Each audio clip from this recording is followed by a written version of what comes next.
Hello, St. Gabriel's Hospital. How can I help you? Hi, this is Forrest Nash from 189.16. We have a stab victim at 25 Nancy Drive named Jason Parker. He's been stabbed in the stomach and the leg. He's bleeding heavily. Oh, God, I'm sorry. But the ambulance is, well, you know.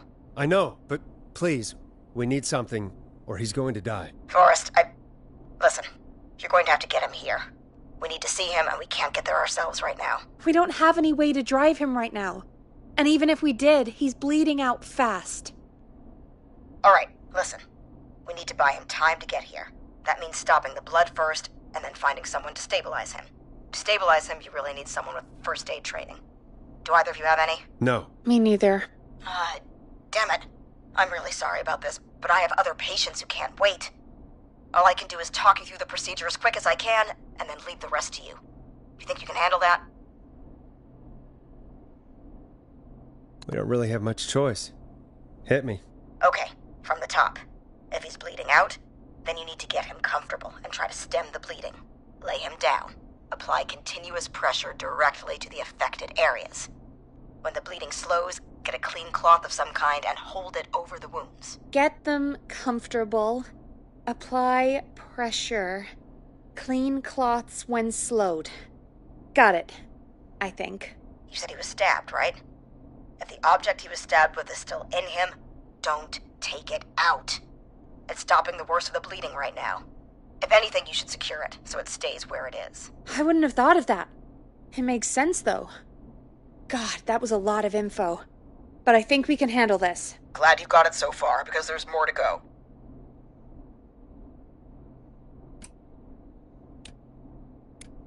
I'm getting lost. I hope you're taking it all in, Peggy. Doing my best. If he's lost a lot of blood, he may enter shock.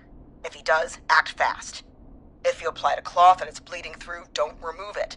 Just apply another on top of it. If it's safe, elevate his legs to get blood circulating to his vital organs. Try to keep him warm. Get him to rest and reassure him. We need the patient to stay calm. All right, don't replace bandages, elevate his legs, keep him warm and calm. This is a lot. I'm really sorry. That's as much as I can give you right now. Try to stop the bleeding. Find someone to get him stabilized and get him here as quick as you can. Good luck. All right, Forrest. Casey's still on line 1. Hello? Hello? Forrest, are you there? Casey, I have bad news. We're on our own for now. Oh, no. No. Jason! Why the hell didn't I do anything? No, Casey, you did the right thing.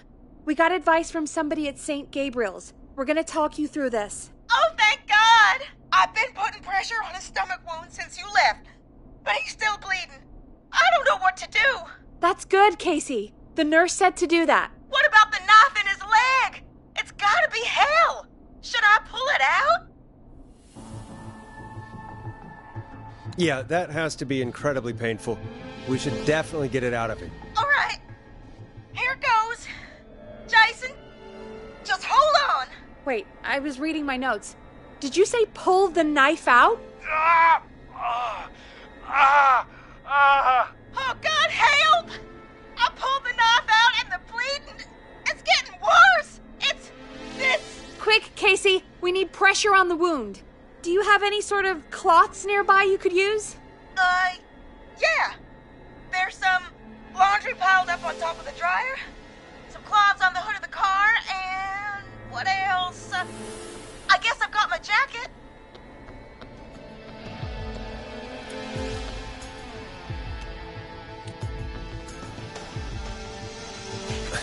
Look in the laundry for something like a towel or a shirt. Hold that over the wound. Okay. Looks like I'm gonna have to buy you some new whites, Jason. Here we go. I'm sorry, Jason. It's secure.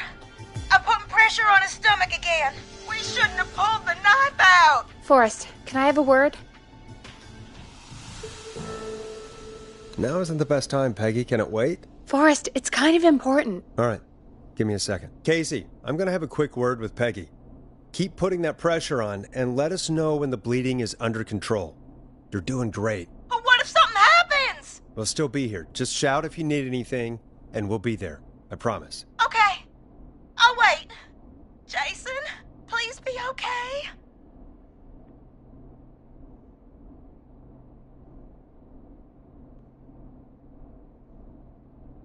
What's up, Peggy? We can't stay on the line with her all night.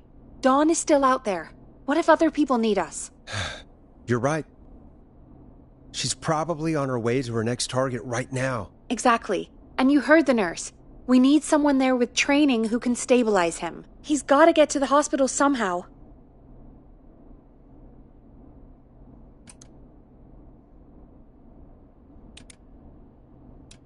Could somebody nearby help them? Maybe drive them to the hospital? You know, that's exactly what I was wondering. Do you have anybody in mind? I might. A little before you started working here, KFAM did a mandatory first aid training course. Me and Karen missed it because we were away on a producer getaway. You skipped it, didn't you? Never mind. So, how does KFAM's first aid course help us? Casey said they're at 25 Nancy Drive, right? Yeah? Why? They put up a bunch of cheap houses around there about 10 years ago. So a bunch of people here at the station live around there. Do you think any of them could help Casey and Jason? Probably, but I don't know who lives there. And since I missed the training day, I don't know who knows first aid. Could you call them and ask? I don't know everybody's numbers. I've only ever called Karen. Everybody's personnel info is probably in Reggie's office. Got it. I'll look through their files in Reggie's office. It's a life or death situation. I'm sure they won't mind. Right. But there are a couple of problems with that. Naturally. It's sensitive information, so Reggie probably locked it in his safe. Great. Do you have any idea what the combo for the safe could be? Not a clue. Reggie's a serial note-taker, though. Maybe something in his office will give it away. Right. There is something else. I'm not gonna like this, am I? Have you ever heard, the future is floppy? Peggy, what the hell are you talking about? I'm talking about floppy disks. Floppy disks are like these futuristic things that have information on them. You put them in a computer and they do something. Peggy, I know what a floppy disk is. Anyway, Reggie decided that the future is floppy and started phasing out our physical records and replacing them with these floppy disks. I imagine it's the same for our personnel files. That's good to know. Since we haven't heard anything from Casey, I'm guessing Jason's okay for now. I'll check out Reggie's office and see what I can find. You'll need a key for that. I'll just slide it under my door now. Thanks, Peggy. I just have to look around.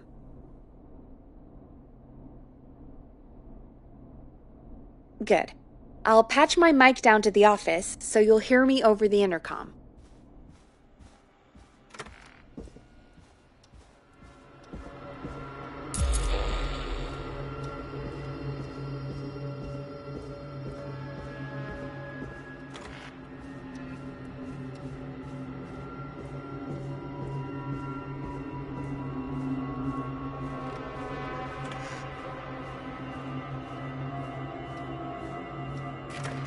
Looks like I need a 4-digit code. Nice.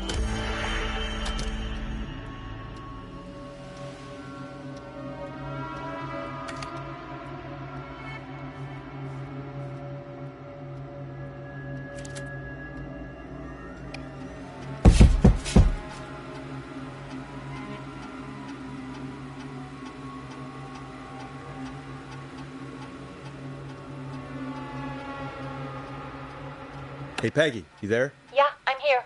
Did you find what we need? I think I know who our best bet is to help Casey and Jason. All right, good work.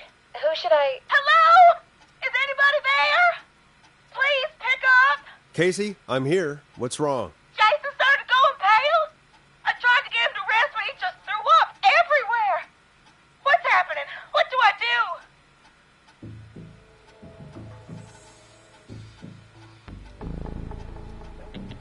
Were you guys drinking earlier? Maybe it's a nasty hangover. No! Jason doesn't even drink! Forrest, I think he's going into shock. But the bleeding seemed to slow down. Did I mess up? Jason, I'm sorry. Casey, calm down. You've done everything right. I need you to listen to me, okay? For Jason. What did the nurse say to do about shock. Casey, I need you to prop Jason up. We need to raise his wounds. Both of his wounds? You want me to fold him up like an accordion? Did the nurse really tell you that? That doesn't sound right. Forrest, we really need to be careful.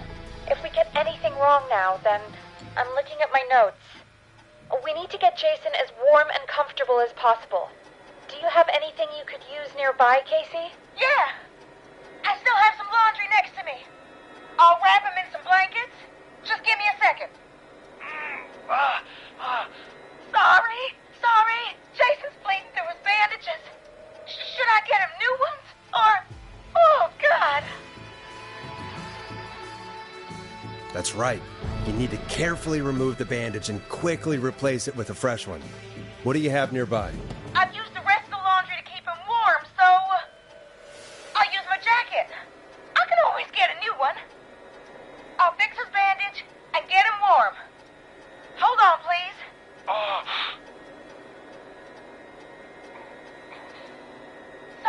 Sorry. I'm done. You're gonna be okay, Jason. Just relax now, okay? Boris, I'm scared. He's not doing well. Is he gonna...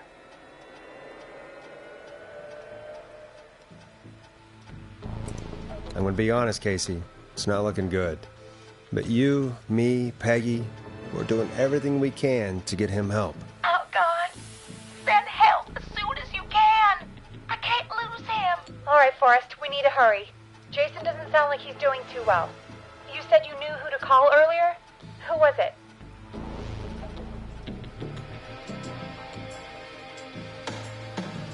I had a look. Karen lives nearby. Let's call her. Really? If you say so. Karen it is, I guess. Calling her now. Come on, Karen, pick up. Hello? Who is this? Oh, what time is it? Karen, it's Peggy.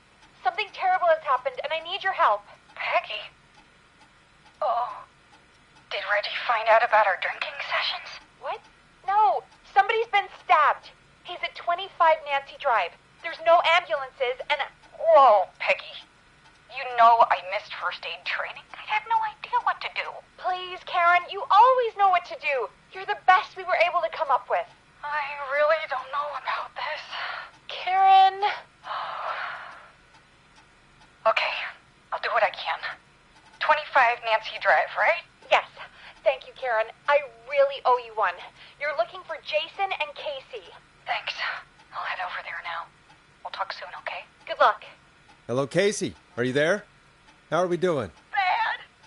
Jason seemed really weak and then just started thrashing. What about now? Is he still thrashing? He's passed out. Please tell me you found someone to help. Casey, help is on the way. My colleague will be there soon. You hear that, Jason? Someone is coming. You're gonna be just fine. Just hold on for me, okay? Just hold on. Come on. Hello? Jason, Casey? I'm Karen. Peggy sent me. Are you there? Can you let me know? Oh, boy. He's definitely been stabbed. I'm gonna need you here, Casey. It's gonna be all hands for this one. Okay. Forrest, we'll call you back later. I have to go now. Good luck, everyone. God, I hope he's gonna be all right. And with that, the show moves on. We're sending our best wishes to Jason. Well, after all that excitement, I think we could use some music. Come back upstairs when you're ready.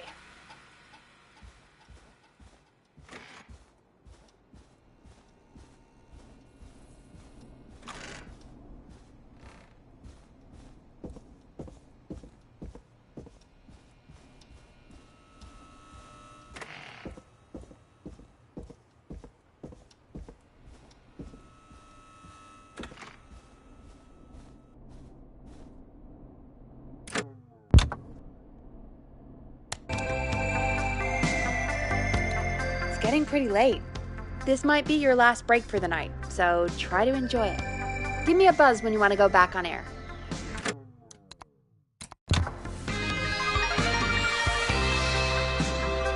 Let's roll. You got it. We've got another call coming through, too. Oh, we have another call coming in. But, hang on. What's up, Peggy?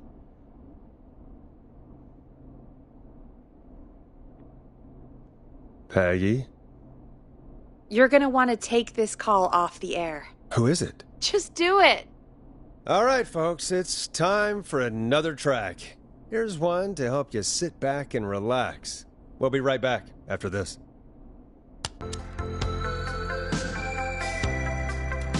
I hope this is good news, Peggy.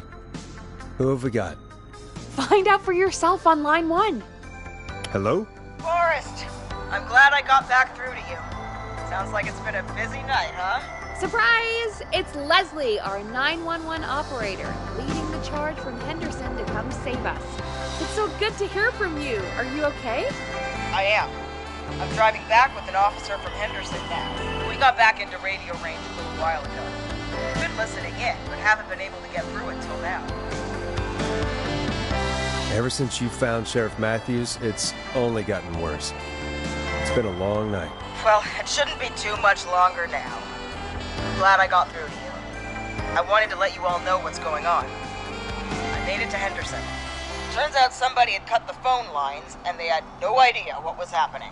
After I told them, well, their sheriff sent a goddamn squad back with me to stop this. That's great news. That's crazy about the phone lines, though. Do you think the Whistling Man cut them? I'm guessing so. I don't know how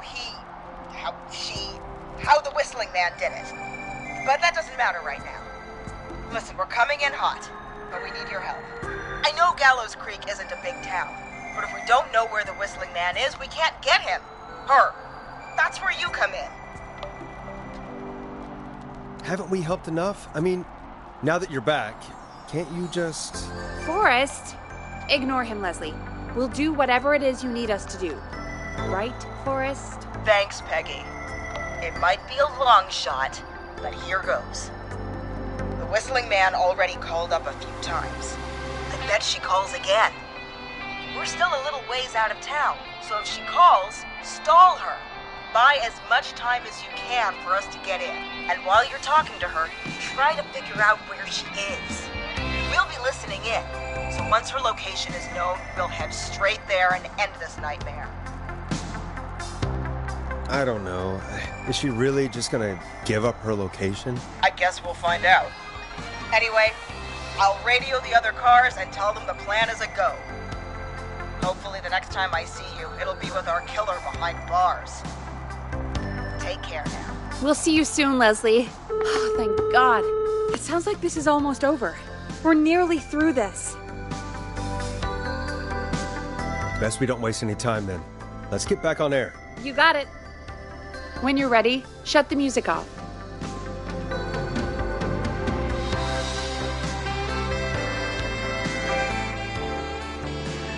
Bringing you back live now. Welcome back to The Scream with me, Forrest Nash. The line is lit up, but before I get to our next caller, I just want to say, things are looking up. It's almost over. But for now, let's bring in our next caller.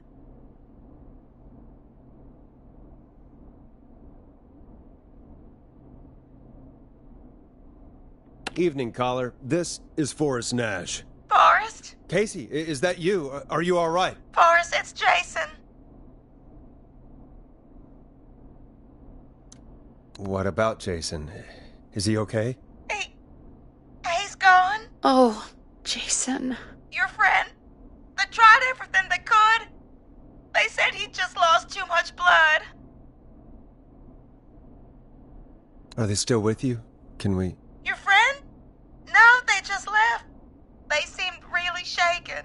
I'll have to call them up tomorrow. I can't believe he's gone. Could I have done more? You did everything you could have done. You both did. I'm sure Jason knows that. Thank you, Forrest. I really hope so. Hey, guys, I'm really sorry, but there's a call on the other line. I just need to make sure we don't have another situation brewing. It's It's all right, Peggy. I understand. Do what you need to do. Thank you, Casey. I'll be right back. Forrest? Yes, Casey? Before Jason passed out, I asked him who did this, and I think he knew who attacked him. Are you serious? Yeah. He said it had to do with a boy named George Barrow? He mentioned him, the boy who drowned. I guess that's what Jason said. He said that George died during, God, what was it? Whistling night? Some kind of prank night. And that the person who stabbed him wanted revenge for George. Casey, are you absolutely sure this is what Jason said? Yeah, I think so. Jason still seemed with it when he was telling me, so I don't doubt what he said. Did you say Jason told you who the Whistling Man is? He did. He said it was a woman. They went to school together. Somebody called What? What happened? Are we still on air? No, we're not. Seems like the power is completely gone. How do we get it back on? I don't, we can use the emergency generator down in the basement. Reggie picked it up a while ago in case we ever needed to do an emergency broadcast. An emergency broadcast? Emergency? You know, nuclear war, alien attack, broadcasting a serial killer's location to the cops so we can end this nightmare. Fair point. It's in the storage area in the far back corner, up on the wall. You might have spotted it earlier when you were digging around for all those tapes. It'll have a big red button. Just press that. I'll see you when you're back.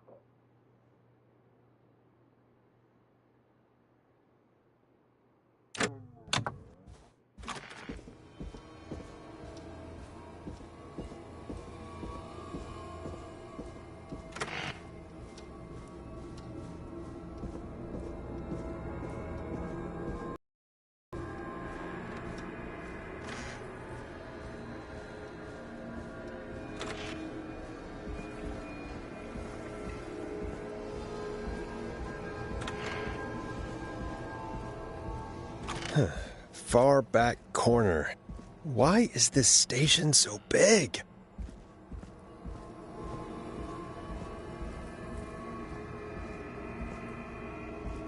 That must be it.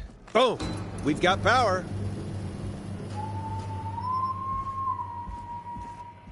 The Whistling Man. I need to warn Peggy.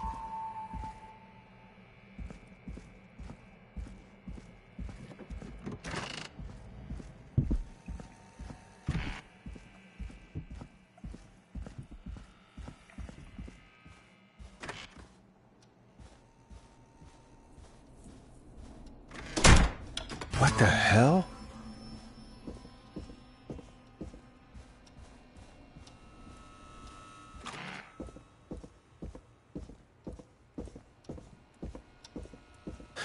Oh no.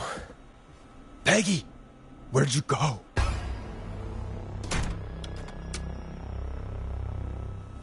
No way. This can't be happening.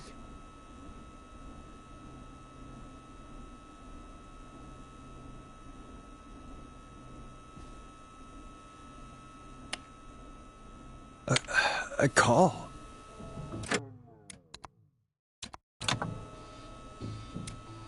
Where's Peggy, Dawn? Have some patience, Forrest. It's almost the end of the night. Almost the end of the show. But it's not over just yet. Got a little time still. So let's make the most of it. What do you mean? Make the most of it how? Well... Huh? I thought we'd end tonight's Whistling Man special with a special guest. The one who started it all. Let me take that out of your mouth and... You crazy bitch! Let me go! Welcome to the air, Mr. Teddy Gallows Jr. Wait. It's all gonna come out tonight, Teddy.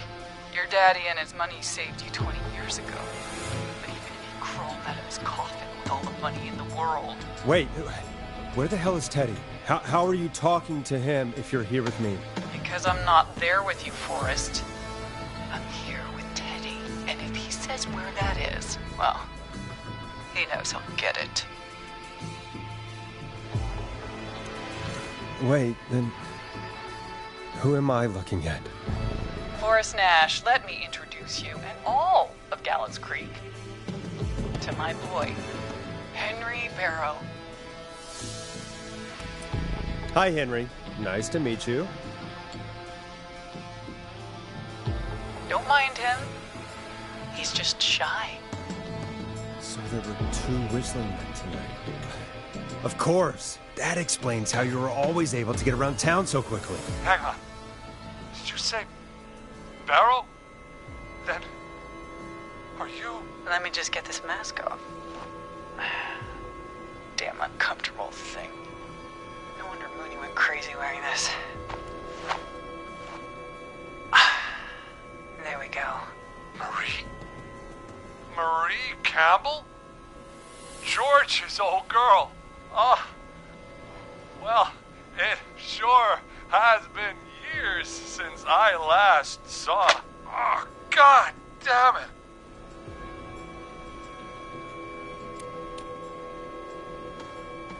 Where are you going with all of this? Everyone's gonna know now what Teddy did. He killed George that night. This night.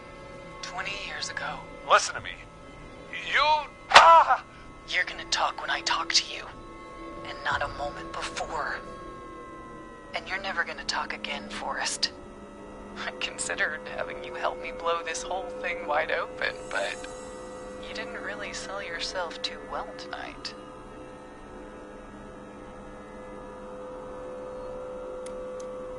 No, wait, I can still help you. No, thanks. Me and Henry can handle it from here. Henry, honey? He's all yours. Hey, wait a minute. Back off. Don't come any closer. Don't worry. I'll let Peggy know you asked about her before I send her your way.